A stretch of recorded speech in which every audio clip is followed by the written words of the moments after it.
Hello and welcome to another Demon 212 PC review. Today I'm going to be taking a look at Mafia 2. I know it's quite odd that I look at a game where I've not reviewed the first one first. It's something that I usually hate doing, but even though I own the first Mafia, I've still not got around to playing it, whereas I have beat Mafia 2 because it was the first one I played. Also, the story doesn't exactly match up because it's set something like a decade apart, so it doesn't really matter. So, I have got the downloadable content. I will mention it. There's not really much point in showing it because gameplay-wise, one of them doesn't change from the main game, it just changes the story, and I can't show it off without doing a huge spoiler. And the other one is basically it changes the gameplay completely into an almost Crazy Taxi style game where you've got to rush from mission to mission to mission. It's not all that great. We only got the sequel part of it on the PC. The first one that started the story off because there were Jimmy's Vendetta and the Betrayal of Jimmy, and Jimmy's Vendetta is the sequel that came out on everything. The first one, Betrayal of Jimmy, was a PS3 exclusive that then eventually made it onto Steam on the PC in countries like Estonia, but hasn't made it anywhere else in the world. And the only way to get it on the PC in the UK is to have a mate in Estonia to gift you it through Steam, and even then I'm pretty sure they actually stopped that from working. So, that's pretty much the downloadable content and why I can't show Betrayal of Jimmy. I'll still probably show off Vendetta because it is different and it doesn't clash with the main story, it's just Joe's adventure that does. So at the start you've got the single player, you can go on to the downloadable content, you've got the all the extras, which are things like you can check your collectibles and family album and that.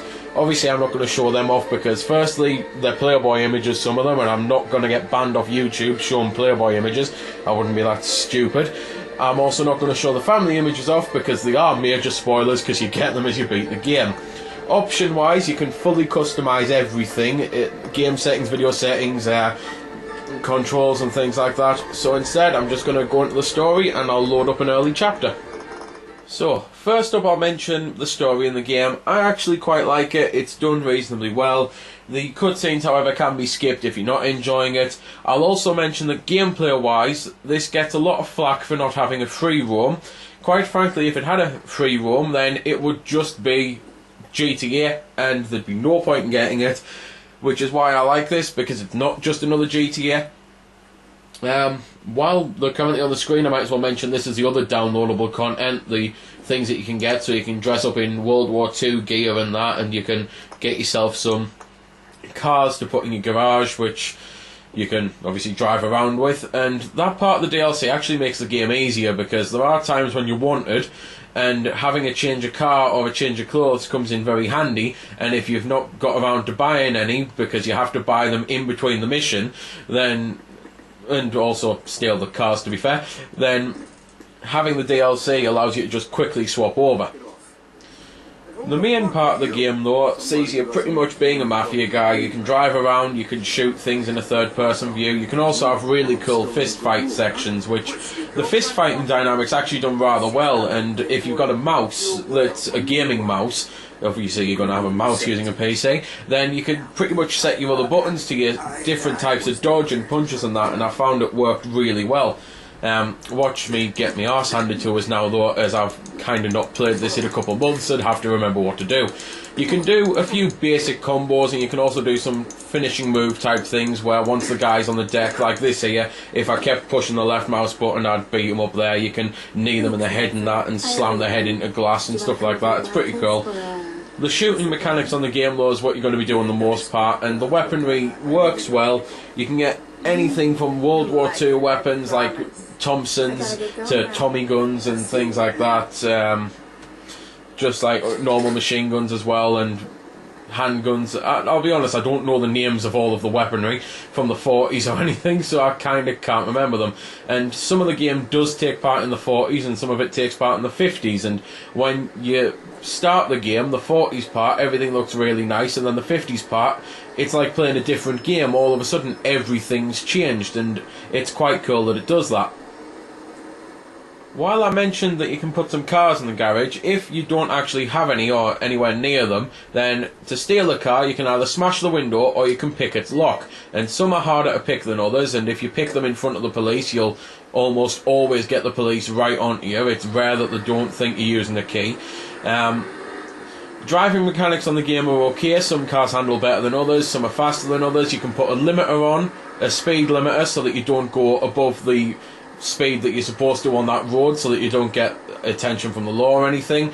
And the 50s cars, I find, drive a hell of a lot better than the 40s cars, mainly because, to be fair, the 40s is currently covered in ice, and I think that might be what's causing the cars to be really awkward to control. You can go into your map as well and set yourself routes just by clicking on the mouse, like mouse cursor anywhere.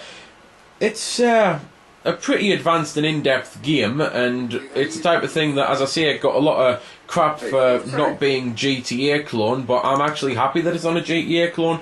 Rather than just constantly driving around killing people in a free roam, it kind of forces you to do the missions. Yeah, you can still have some stuff to do. As I say, you can go around buying suits, you can rob stores, you can steal cars for people for bonus missions to get some money, you can buy weaponry and that, but for the most part, the only thing you can do is the story missions, and I actually really enjoyed them.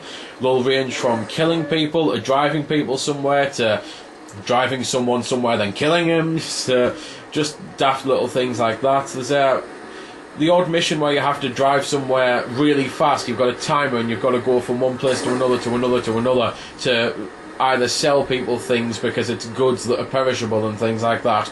So it's just a decent game, and I've pretty much said all I can do, so I'll try and show off a gunfight now. So, to avoid showing off spoilers, I've actually shown the very first chapter where it shows you, well, basically, where he's in the war, because the whole point of the game is he's in the war, he then gets injured, they find a way to get him out of the war, illegally, of course, and, well, then he starts his Mafia life.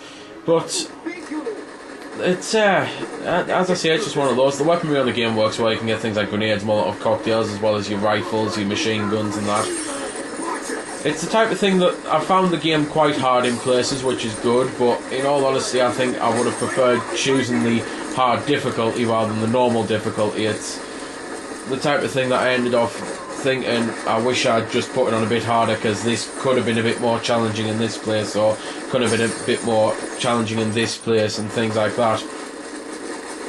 So, seeing as that's pretty much everything I can say and show off about the combat, unfortunately I knew doing this vid that this was the type of game where there's not really much I could show off because of where and when it's set and the amount of spoilers it would entail showing off certain chapters. I'll instead cut into that Jimmy's Vendetta thing so I can at least show that off, because as I say, it is drastically different to the main game. There's some people who prefer it to the main game. Personally, I'm not one of them. I find the whole thing a bit and maybe that's just simply because I'm a little annoyed that you don't get all the story when you play on the PC, as I say, because of the exclusivity to the PS3. Hopefully one day it'll finally come out on the UK Steam.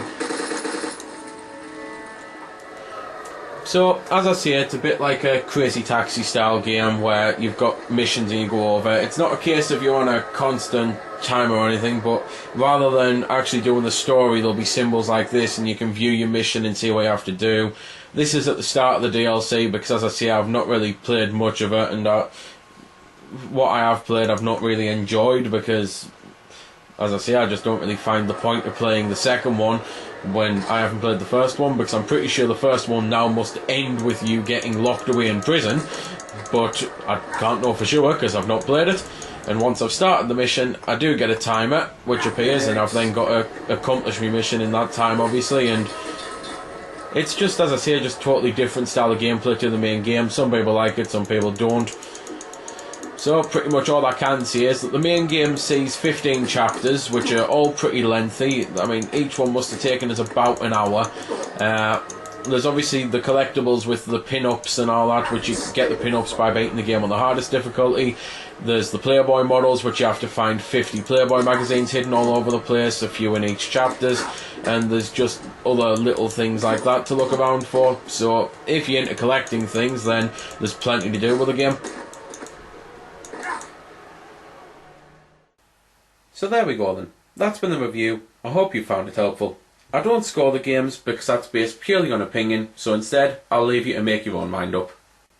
So thanks for watching, and if you've got any questions about the game that I didn't answer in the vid or that hasn't been answered in the comments, then feel free to ask and I'll help if I can. Also, If you did find it helpful, don't forget to check out my channel, because there's plenty more like this up there, and don't forget to subscribe, because there'll be plenty more to come as well. So until next time, this has been Demon212, signing off.